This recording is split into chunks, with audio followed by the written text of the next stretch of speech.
हमारे जवान कहाँ खड़े हुए हैं? है आपको अंदाजा इस बात का? हमारे नौजवान कहाँ हैं? हमारे नौजवानों की सुबह शाम कैसी है आपके इल्म में? हमारे नौजवान किस तरह की जिंदगी गुजार रहे हैं है आपके सामने? ये जो मुल्क के हालात रोज बरोज बिगड़ते चले जा रहे हैं, अगर हमारे जवान सही रास्ते पर होते तो हालात ये नहीं होते। अगर हमारे जवान रास्ते पर होते, सही रास्ते पर, लेकिन आज हमारे जवान उस रास्ते पर नहीं है जिस रास्ते पर रसूलुल्लाह ने लाके खड़ा किया था। यही वजह है कि हालात दिन ब दिन बद से बदतर होते चले जा रहे हैं और हम परेशान हैं इस चीज को लेकर। अब क्या होगा, अब क्या होगा, अब क्या होगा, हालात बहुत खराब हैं, अब क्या होगा क्या नहीं होगा। याद रखिए, जब हम सही थे तो हमारे हालात सही थे। जब से हम बिगड़ गए हमारे हालात बिगड़ गए। जब हम सही थे तो हमारे हालात सही थे, जब हम बिगड़ गए तो हमारे हालात बिगड़ गए। आज भी अगर हम चाहते हैं कि हमारे हालात बेहतर हो जाएं, तो आप यकीन जानिए कि हम बेहतर हो जाएंगे तो इंशाअल्लाह हमारे हालात भी बेहतर हो जाएंगे। आपकी तवज्जो है मेरी तरफ? देखिए, मेरे पास इतना वक्त नहीं है जो आपसे कहूँ सुभान अल्लाह कहिए, माशाअल्लाह कहिए और हाथ उठाइए और पैर उठाइए। आपकी अगर तवज्जो है मैं चंद बातें अर्ज कर देता हूँ, और नहीं तवज्जो है तो 2-4 मिनट के बाद सलाम पढ़ लीजिए, चूंकि ये तकरीर का वक्त है भी नहीं। आज हालात कौम मुस्लिम के इस तरह बने हुए हैं कि हम मुसलमान दिखना चाहते हैं, प्रैक्टिकल मुसलमान बनना नहीं चाहते। मैंने जो कहा आपको समझ आई बात? आपको समझ आई बात? हम मुसलमान दिखना चाहते हैं, यानी हम टोपी लगाते हैं, लोग समझे मुसलमान हैं। हमने दाढ़ी रख ली, लोग समझे मुसलमान हैं। कुर्ता पजामा पहन लिया और हमने अपने दिल को तसल्ली दे दी, हम मुसलमान हैं। लेकिन ये बताइए कि जो आप मुसलमान दिखना चाहते हैं, क्या प्रैक्टिकल अंदर से भी आप मुसलमान हैं? ये बहुत बड़ा सवाल है आज के ज़माने में। ऐसा ना हो कि आप जिंदगी भर दिखते ही रहें कि आप मुसलमान हैं, लेकिन सही माना में इस्लाम आपके दिल में दाखिल न हो, तो कल क़यामत के मैदान में हुजूर को कौन सा चेहरा दिखाएंगे? आप कहेंगे नहीं साहब हम मुसलमान हैं, पक्के मुसलमान, पक्के मुसलमान हैं आप। ऐसा कौन सा इस्लाम का काम है जो आज की तारीख में आप खुशी से कर रहे हैं? मैं आपको बताऊं, हिंदुस्तान में सर्वे के मुताबिक हमारी कौम के जवानों को 60% लोगों को पहला कलमा याद नहीं है। आप इन उलमा से पूछ लीजिए जो मिंबर पे बैठे हुए हैं, जो निकाह पढ़ाने जाते हैं, कितने? 60% लोग, पूरे मुल्क में 60% लोग सर्वे के मुताबिक ऐसे हैं जिन्हें पहला कलमा याद नहीं है 2025 में। आप अंदाजा लगाइए आप कहां खड़े हुए। मैं आपको बहुत लंबी चौड़ी हाई फाई बातें सुना दूं, लेकिन आप ये कब जानेंगे कि आपकी जिम्मेदारी क्या थी और आपने वो जिम्मेदारी अदा नहीं की।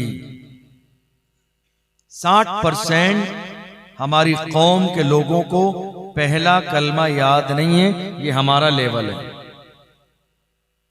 आप बड़ी बातें कितनी कर लीजिए, हम ये कर देंगे, हम वो कर देंगे, हम हुजूर के नाम पे गर्दन कटा देंगे, ये कर देंगे, ये सब ज़बानी बातें हैं। जिस कौम के लोग हुजूर के नाम पे अल्लाह के घर में गर्दन झुका न सकें, वो हुजूर के नाम पे गर्दन कटा कैसे सकते हैं?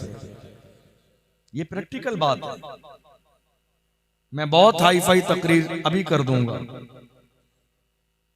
मैं जो बताने लगा हूं मेरा ये अंदाज नहीं है बताने का, लेकिन मैं ये चाहता हूं कि आप कुछ लेकर जाइए इतने बड़े प्रोग्राम से।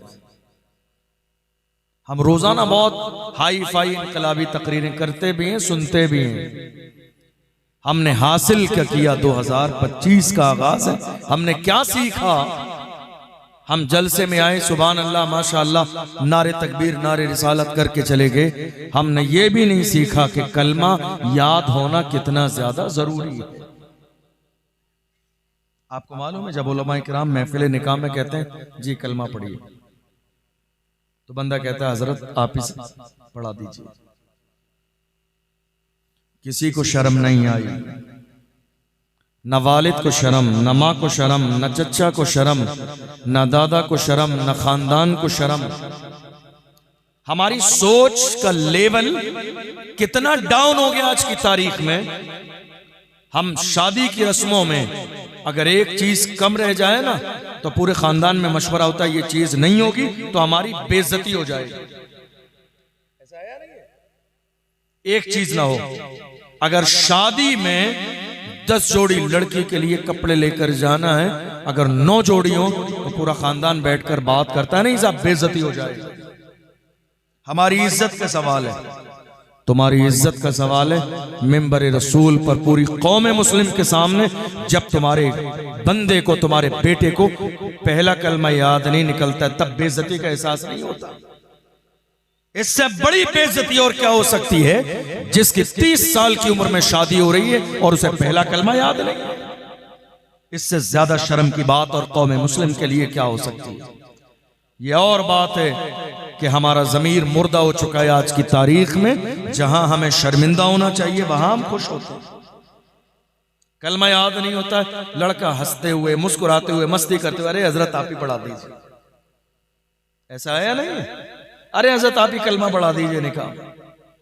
जिस कौम के 30 साल के जवान को पहला कलमा याद न हो, वो कौम ये ख्वाब कैसे देख सकती है कि नहीं साहब हम जाके फलस्तीन के मुसलमानों की हिफाजत करेंगे। जिस कौम के जवान को पहला कलमा याद ना हो, वो कैसे ये कह सकते नहीं साहब हम मस्जिद अक्सा की हिफाजत करेंगे। मस्जिद अक्सा की हिफाजत करने वाले ऐसे लोग नहीं थे जिन्हें पहला कलमा याद नहीं था। मस्जिद अक्सा की हिफाजत करने वाला वो मर्द कलंदर दुनिया जिसे सलाहुद्दीन अय्यूबी के नाम से जानती है। कौन? सलाहुद्दीन अय्यूबी। वो सलाहुद्दीन अय्यूबी जिसने यहूदियों के सामने जाके खड़े होके कहा था जो जान मांगोगे जान देंगे, जो माल मांगोगे माल देंगे, मगर ये हमसे कभी न होगा, नबी का चाहो जला देंगे। ये किसके तेवर थे? ये कलमा पढ़ने वाले मुसलमानों के तेवर। कहां है हम और आप? पहला कलमा याद नहीं है। मैं आप में से किसी को उठा के खड़ा नहीं करूंगा, क्योंकि मुझे अपनी तरह आपकी इज्जत का भी ख्याल है कि आप जरा अपना गिरेबान झांकिए। आपकी उम्र 60 साल है, 70 साल है, किसी की 80 साल है, 50 साल है, 40 साल है। जरा गिरेबान झांकिए कि आपको पहला कलमा याद है? जिस कौम के जवानों को 2 सेंटेंस याद ना हो, ला इलाहा इल्लल्लाह मुहम्मदुर रसूलुल्लाह, आपको लगेगा ये तो बहुत सिंपल सी बात है। हम रोजाना हमारे उलमा मिंबर पे देखते हैं ये 2 सेंटेंस ही याद नहीं होते। समझ रहे हैं आप? अब जिसको पहला कलमा याद ना हो, कैसे उम्मीद की जा सकती है कि उसको नमाज का तरीका मालूम होगा? और नमाज हमारे यहाँ पढ़ी कहां जाती है? कहां नमाज पढ़ी जाती है? कौम मुस्लिम का हाल आज की तारीख में यह है, एक चांद देखकर नमाज शुरू करते हैं और दूसरा चांद देखकर नमाज बंद कर देते हैं।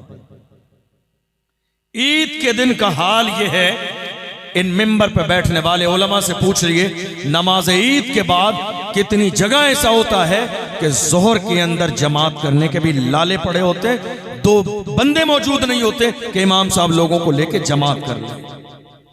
यह हाल होता है आज मस्जिदों में। नमाज ईद के बाद जोहर असर मगरिब इशा की कंडीशन देख लीजिए आप। कहां गए? इतना कमजोर था जमीर इनका कि जिन्होंने 30 दिन 5 वक्त की नमाज पढ़ी, आज नमाज ईद के बाद 2 वक्त की भी नमाज पढ़ने के लिए राजी नहीं है। ये हमारा हाल है, हमारा हाल। हमारी कौम ये सोचती है उलमा इकराम आए, हमें फजीलतें करामतें सुनाएं, जन्नत का टिकट दें और सुभान अल्लाह माशाअल्लाह कह के हम अपने घर चले जाएं। याद रखिएगा, ये जलसा एक रात का मदरसा है। हमारे बुजुर्गों ने शुरू किया लोगों को दीन की बातें सिखाने के लिए। ये जलसा मजाक के लिए नहीं है, ये जलसा मस्ती के लिए नहीं है, ये जलसा मेरी और आपकी तारीफ के लिए नहीं है, ये जबरदस्ती बड़े बड़े अलकाब बताने के लिए नहीं है। ये जलसे किए जाते हैं, कौम की लाखों रुपए की खून पसीने की कमाई इसमें खर्च की जाती है ताकि हमारी कौम के लोग दीन की कम से कम चंद बातें तो सीख कर जाए, चंद बातें तो कौम के लोग दीन की सीख कर जाए। अगर ये भी नहीं होगा तो आप मुझे बताइए फिर इन जलसों का मकसद क्या रह जाए। हम इतनी बड़ी तादाद में दूर दूर से उलमा इकराम बुलाते हैं, खर्चा किया जाता है, बड़े मसाइल होते हैं, बड़ी मशक्कत, सारे काम। हम सीखते क्या हैं? हम सीखना नहीं चाहते हैं। बल्कि मैं आपको बताऊं, और ये उलमा भी इस बात पर गवाही देंगे, हमारे जलसों में अगर कोई आलिम संजीदा तकरीर करने लगे दीन सिखाने वाली, तो हमारी कौम ये कहती है कि किसी अच्छे तकरीर करने वाले को ला के बिठाओ, ये तो खामखा बोर कर रहे। ऐसा है? अगर हमारे उलमा मिंबर से कुछ संजीदा अंदाज में दीन सिखाने की बात करें तो हमारे लोग कहते हैं अरे भाई कोई अच्छा खतीब बुलाना था, ये तो बिल्कुल ऐसी आम बातें कर रहे हैं, मजा नहीं आ रहा। याद रखिएगा, ये जो सजा मिल रही है ना, ये सजा, ये 75 साल जो आपने मजा लिया उसी की सजा। अब ज्यादा मजा लेने का मिजाज मत बनाइए, काम के आदमी बनिए, काम के आदमी। ये मुल्क मौजूदा दौर में इस बात का तकाजा कर रहा है कि मुसलमानों को ये एहसास हो जाना चाहिए कि मौजूदा दौर में हमारी जिम्मेदारियां क्या हैं। तन्हा मुसलमान है जिन्हें अपनी किसी भी जिम्मेदारी का एहसास नहीं। आपको बताऊं, बड़ा दुख भी होता है, सोशल मीडिया का दौर है, ये आपके कैमरे चल रहे हैं, लाइव प्रोग्राम चल रहा है, कितनी जगह कितनी बातें दिल में आती हैं कहने के लिए, लेकिन फिर भी सोचना पड़ता है कौम की बात है, लाइव प्रोग्राम चल रहा है, न जाने ये बात कहां तक जाएगी। लेकिन याद रखिएगा, ये हम नहीं बताएंगे तो कौन बताएगा। हमारे 18 साल के जवान आज शराब के ठेके पर बैठे हुए हैं। ये हाल है कौम मुस्लिम के जवानों का। 18 साल के जवान बाज़ाब्ता ज़िना के कोठे पर बैठे हुए, ये हाल है हमारी कौम के जवानों का। हमारे 18-20 साल के जवान, कोई ऐसा नशा नहीं है हिंदुस्तान में जो हमारी कौम के जवान नशा करते ना हो। हीरोइन हमारे जवान यूज कर रहे हैं, हीरोइन एक नशा है। एमडी हमारे जवान यूज कर रहे हैं।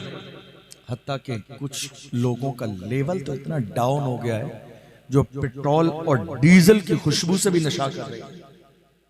हमारी कौम के जवान, जिन कौम के जवानों की कस्में खाई गई, जिस कौम के जवानों के लिए माजी और मुस्तकबिल के ख्वाब शर्मिंदे ताबीर किए गए, जिस कौम के जवानों के लेवल को देखकर डॉक्टर इकबाल ने नज़में लिखी, जिस कौम के जवानों के तेवर को देखकर अल्लाह अकबर अर्तुगरुल गाजी ने और उस्मान गाजी ने सल्तनत उस्मानिया का ख्वाब देखा था, उस कौम के जवानों का हाल जिसके लिए डॉक्टर इकबाल ने कहा था टल न सकते थे अगर जंग में अड़ जाते थे, पांव शेरों के भी मैदान से उखड़ जाते थे, तुझसे सरकश हुआ कोई तो बिगड़ जाते थे, तीर क्या चीज है हम तोप से लड़ जाते थे, शान आंखों में न जचती थी जहादारों की, कलमा पढ़ते थे हम छांव में तलवारों की, हम जो जीते थे तो जंगों की मुसीबत के लिए या रसूल अल्लाह, और मरते थे तेरे नाम की अजमत के लिए।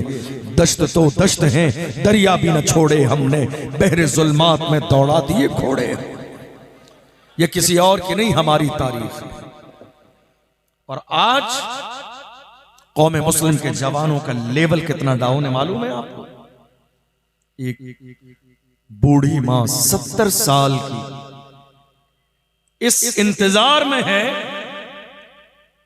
कि कोई तावीज करने वाला मिल जाए और मुझे कोई ऐसा तावीज मिल जाए कि मेरा बेटा शराब छोड़ दे। हम लोग जब जलसे में जाते हैं लोग हर दिन किसी ना किसी फैमिली में ठहराते हैं।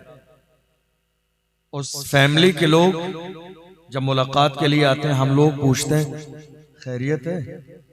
आप यकीन जानिए मिंबर रसूल पे बैठा हूं, जब हम ये पूछते हैं खैरियत है साहब, 60 साल 50 साल 70 साल के बुजुर्ग,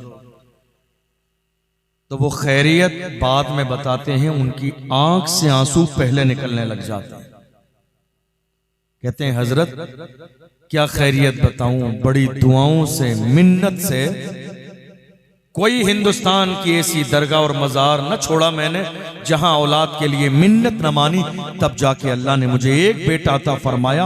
आज उस एक 18 साल के बेटे का हाल यह है कि 24 घंटे शराब के नशे में धुत पड़ा रहता है। हजरत कोई ऐसा तावीज मिल जाए कि मेरे बेटे की शराब छूट जाए। कोई कहता है हजरत मेरा बेटा आज बाज़ाब्ता सट्टा लगाने लगा है। कोई ऐसा तावीज मिल जाए कि मेरा बेटा सट्टा लगाना छोड़ दे। हजरत कोई ऐसा तावीज मिल जाए कि मेरा बेटा नशा करने लगा है। हजरत कोई ऐसा तावीज मिल जाए मेरा बेटा सूद का लेन देन करने लगा है। ऐसा कोई तावीज मिल जाए, याद रखिएगा ये सारे काम तावीजों से नहीं, बचपन की तरबियत से होते हैं। तावीजों से इनकलाब नहीं आता है, सिर्फ तावीजों से इनकलाब आ जाता तो हमारे नबी पूरा दस्तूर हमें देकर तशरीफ न ले जाते। मेरे नबी ने फरमाया अल यौम अकमलतु लकुम दीनकुम व अतममतु अलैकुम निअमती व रदीतु लकुमुल इस्लाम दीना। मेरे नबी फरमाते हैं आज दीन मुकम्मल हो गया है और मैं तुम्हें जो दीन देकर जा रहा हूं, जो कुरान देकर जा रहा हूं, इसे जितनी मजबूती के साथ पकड़े रहोगे तुम जिंदगी में कभी गुमराह नहीं होगे। आज क्या हमने कुरान पकड़ा है? कुरान कहां है? कुरान आपके घर में तो है, आपकी जिंदगी में नहीं है। मेरे जुमले पे गौर कीजिए क्या कह रहा हूं।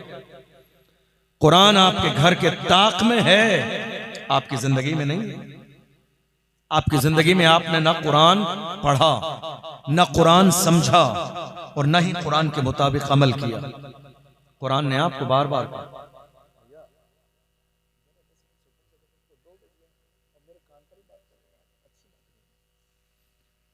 कुरान आपने पढ़ा भी नहीं, समझा भी नहीं। कुरान आपके घर में है।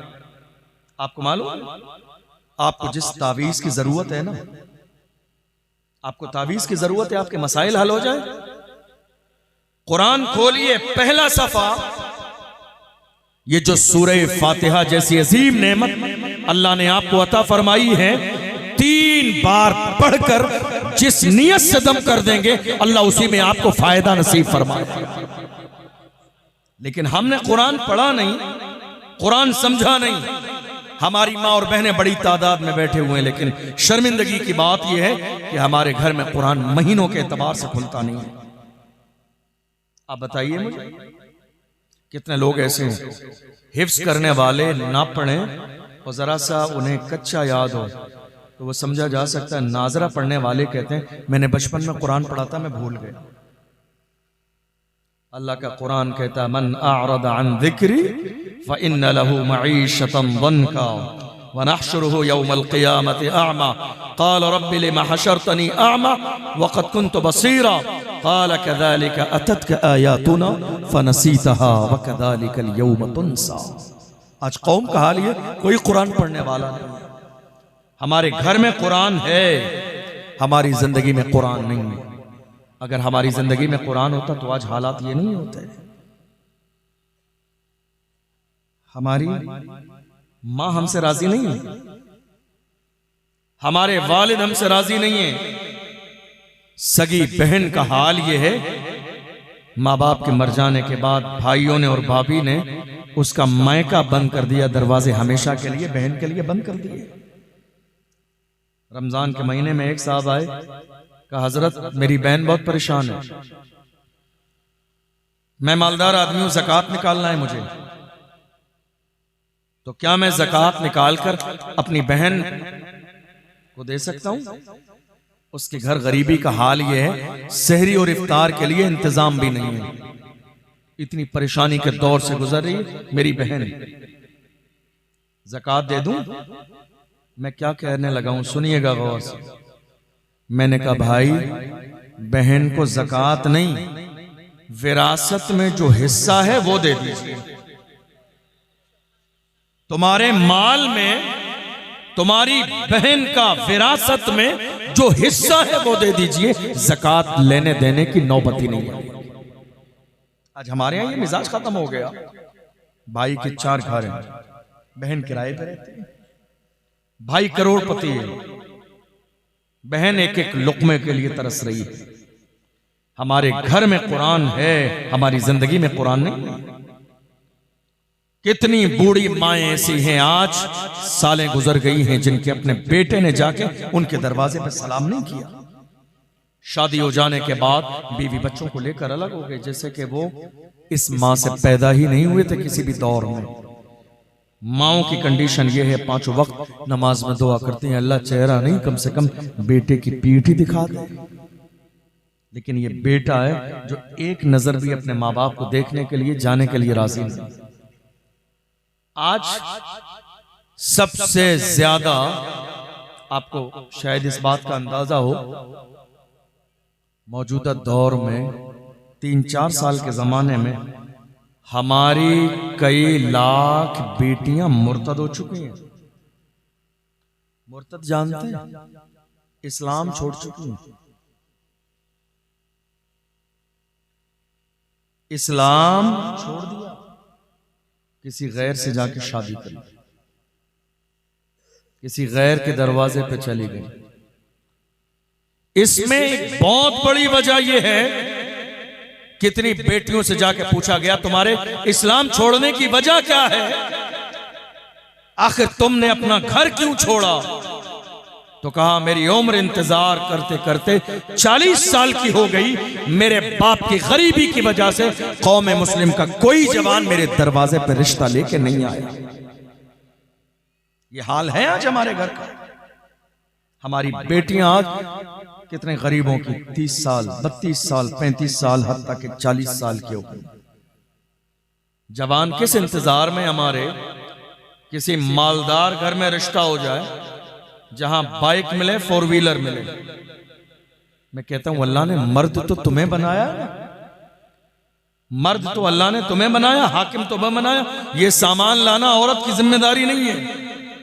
इस्लाम में कहीं भी जहेज नहीं है।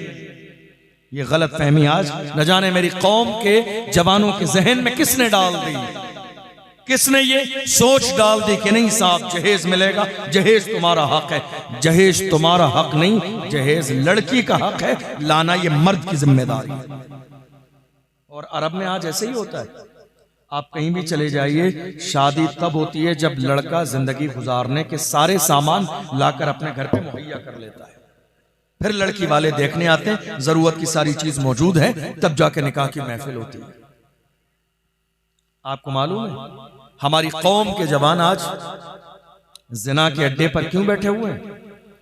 अल्लाह के रसूल का एक फरमान, हुजूर ने फरमाया निकाह सस्ता करो ताकि जिना मुश्किल हो जाए, और अगर ऐसा नहीं करोगे तो कौम मुस्लिम में बुराइयां पैदा हो जाएंगी। आज देख लीजिए आपकी निगाहों के सामने क्या हो रहा है। हमने जिना मुश्किल, जिना जो है आसान कर दिया, क्यों? चूंकि हमने निकाह मुश्किल कर दिया। कितनी बेटियां ऐसी हैं आपको मालूम है जिन्होंने जहर खा लिया इस बुनियाद पर कि 40 साल की उम्र तक उनके दरवाजे पर कोई रिश्ता लेके नहीं आया। कितने गरीब बाप ऐसे हैं रक्षा चलाने वाले जिन्होंने रात के अंधेरे में ये सोच करके मेरे दरवाजे पे 4 बेटियां हैं, इतना लंबा जहेज का इंतजाम कैसे करूंगा। कितने गरीब बाप को हार्ट अटैक आ गया और वो दुनिया से रुखसत हो चुके। जवानों कहां खड़े हो आप जहां खड़े हो मेरे आका ने आपको यहां खड़ा नहीं किया था। ये सोच नहीं थी इस्लाम की, ये सोच नहीं थी कुरान की, ये फिक्र नहीं थी पैगंबर आजम की। गरीब नवाज से मोहब्बत करते हैं, गौसे आजम का नाम लेते हैं, तो कम से कम गरीब नवाज और गौसे आजम की जिंदगी को पढ़िए, उलमा से सुनिए और अपनी जिंदगी में शामिल कीजिए। आपको मालूम है उलमा इकराम बैठे हुए, हम लोग भी कभी जलसे में जाते हैं, कुछ लोग मिलते हैं, कहते हैं हजरत अच्छा, मेरी बात समझ आ रही है आपको? ये बताइए, सबको समझ आ रही है? परेशान तो नहीं हो रहे आप? मैं इनकलाबी तकरीर भी कर दूंगा, लेकिन मैं चाहता हूं ये मौका है तो कुछ आप सीख कर जाइए।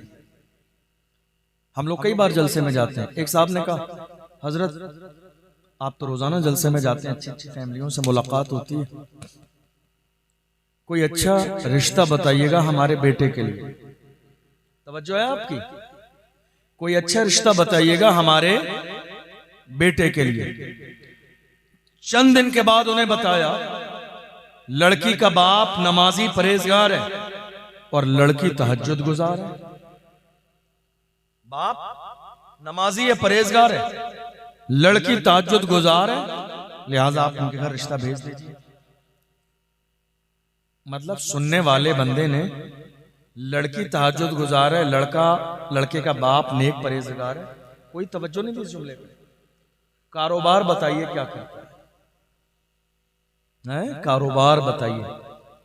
हमका छोटी मोटी सी मोहल्ले में किराने की दुकान है, हजरत कोई अच्छा रिश्ता बताइए। क्या कहा? सब बोलिए। अच्छा रिश्ता।